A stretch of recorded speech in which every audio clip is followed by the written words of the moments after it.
আসসালামু আলাইকুম রহমতুল্লাহ। গুরুত্বপূর্ণ এবং তথ্যবহুল একটি প্রতিবেদনে আপনাদের সবাইকে স্বাগতম। 2 থেকে 3টা মিনিট সময় নিব।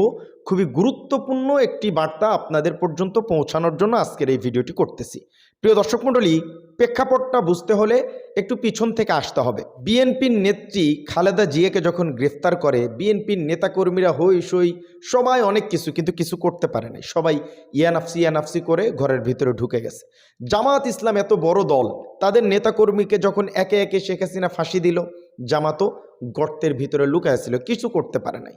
শেখ হাসিনা এত বড় একটা দল, দুদিন আগেও আওয়ামী লীগের নেতাকর্মীদের দিয়ে অবস্থা, বিদিকিচ্ছা অবস্থা।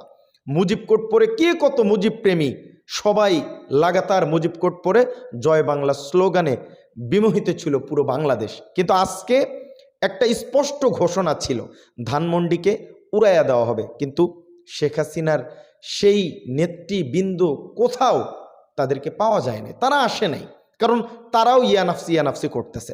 প্রিয় দর্শক মণ্ডলী, শেখ হাসিনা এত তাড়াতাড়ি দমিয়ে যাওয়ার বান্দি না, এটা আপনিও জানেন, আমিও ভালো করে জানি। এজন্য আজকে এই 32 নম্বরে গতকালকে যে ঘটনাটা ঘটছে, এটা পূর্ব পরিকল্পিত, এটা হবে, তারা ঘোষণা দেই এই জিনিসটা করছে। তারা যে একত্রিত আছে ছাত্র জনতা, এটা হাসিনা আপাকে বোঝানোর জন্য।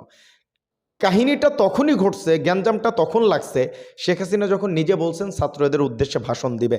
যেই ছাত্রদের বুকে গুলি চালালেন, সেই ছাত্রদের উদ্দেশ্যে আবার কিসের বক্তৃতা? আর বক্তৃতার ভিতরে তো কোনো নিজের যে ভুল স্বীকারোক্তি, সেটা কিন্তু তার ভিতরে আমরা দেখতে পারি নাই। আবার 32-এর এই জিনিসটা নিয়ে আবার আন্দোলনের ডাক দিয়েছে।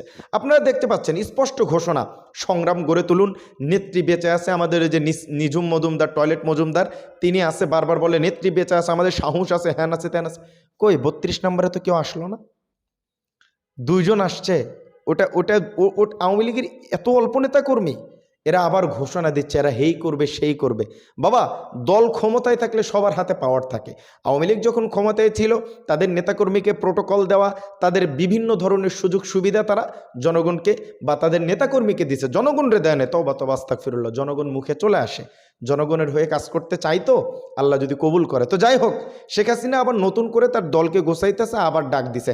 আজকে তার বাবার কেল্লা ফতে করলো, কই কেউ তো আসলো না, কিন্তু আবার নতুন করে হুঙ্কার। কিন্তু এটা আবার নতুন করে হয়তো তাদেরকে বোঝাতে হবে যে আরও একটা কিছু উপহার তার জন্য পাঠাতে হবে। এই 32 নম্বরে হয় নাই আর কি, এটা দিয়ে বাহিরে বেশি কিছু প্রুভ করতে পারবে না। তারা তো অনেক সংবিধানের নিয়ম নীতি বলা শুরু করছে অলরেডি। তো শেখ হাসিনা এত তাড়াতাড়ি দমবে না, তাদেরকে উপহার আরও পাঠানো হোক। দল ক্ষমতায় না থাকলে আপনার হাতে পাওয়ার নাই, আপনি কিছুই করতে পারবেন না, এটাই স্বাভাবিক। এত মুজিব প্রেমিক কই? আপনি নিজেই তো বলেন যে আমার বাবাকে যখন গুলি করে হত্যা করা হলো, তো আওয়ামী লীগের নেতাকর্মীরা তখন কোথায় ছিল? কোথায় ছিল?